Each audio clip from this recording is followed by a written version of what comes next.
Yaxşımısınızlar? Vatan söyleyen qarindoshlarım. Bugün hammalarning salimi bilan biz yana namoyishimizni davomlashtiryapmiz. Uyg'ur erkiy qirg'inchilik uchrayapti. Erkiy qirg'inchilik uchrash sababi biz shu suyumli tuproqning egasi bo'lganligimiz uchun. Erkiy qirg'inchilik uchirgan millat zimin deb chiqadi. Oyun. Oylab beqinglar, derdimizni töktük, manqimizni eqitdik, lekin ishlar yana shu bitim.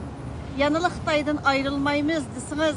Bütün dünyanın göz karşıda qandaqroq bir holat bular. Qandaqroq baho berar bizga.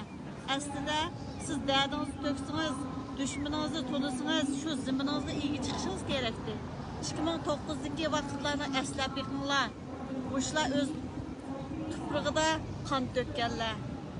Ko'rib beqinglar, shu tuproqning egasi shular.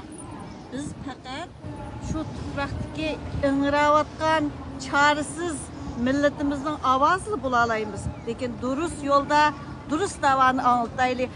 Bütün xalqaraga qandaq sözlesek şunu anlaydık ya. Uyghur erkiy qirg'inchilik uchrayapti. Erkiy qirg'inchilik uchragan millat zimin deb chiqdim. Biz mushu tuproqning egasi. Bizning da'vo zimin da'vosi.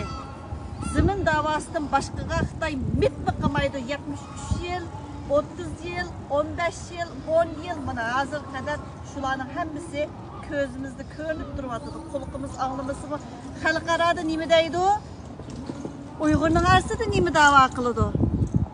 Xalqarada mushu da'voni qilishimiz kerak, mushu da'voni.